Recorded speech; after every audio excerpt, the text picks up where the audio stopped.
আমি স্পষ্ট ভাষায় বলতে চাই যে এই যে সমন্বয়ক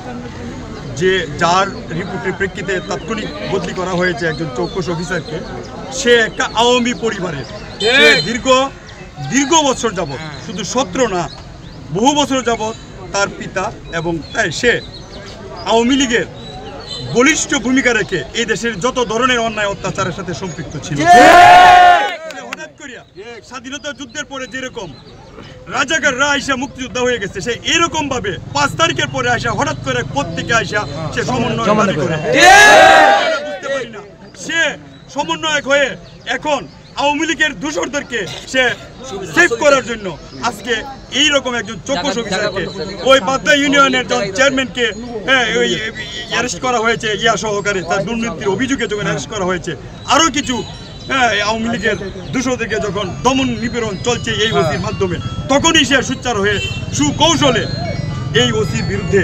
একটা অভিযোগ সৃষ্টি করেছে এবং তাকে ওই আওয়ামী লীগের দূষররা তার সাথে ষড়যন্ত্রে লিপ্ত হয়ে আজকে তাকে বদলি করানো হয়েছে। আওয়ামী লীগের সাধারণ সম্পাদক এবং বর্তমানে বাদলা ইউনিয়ন পরিষদের চেয়ারম্যান আদিলুজ্জামান গত বিজিএফের সময়, ঈদের যে বিজিএফ আসছিল, বিজিএফের সময় তার এখানে যখন চাল পাওয়া যায়, তখন পাবলিক যখন তার বিরুদ্ধে মিছিল করা শুরু করে, তখন আমাদের ভারপ্রাপ্ত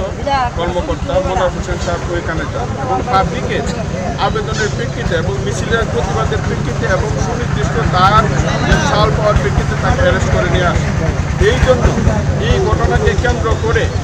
আওয়ামী লীগে আজকে যারা সমন্বয়ক সেজেছে তারা আওয়ামী পরিবারের এবং যারা আদিলুজ্জামান আওয়ামী লীগ পরিবারের ওই যুগসূত্র থেকেই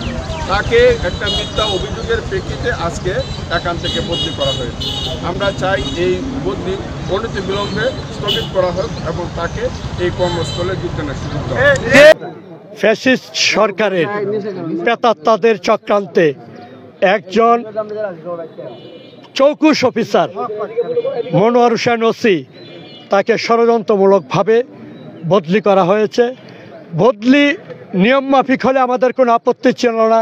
একজন যাবে একজন আসবে, এটা স্বাভাবিক নিয়ম, এটার বিরুদ্ধে আমাদের কোনো কথা নাই। কিন্তু আমাদের বিরুদ্ধে, ওনাদের বিরুদ্ধে কথা হলো চক্রান্তের মধ্য দিয়ে একজন চৌকস অফিসারকে স্ট্যান্ড রিলিজ করা হয়েছে, এটার প্রতিবাদে আমাদের আজকের এই কর্মসূচি।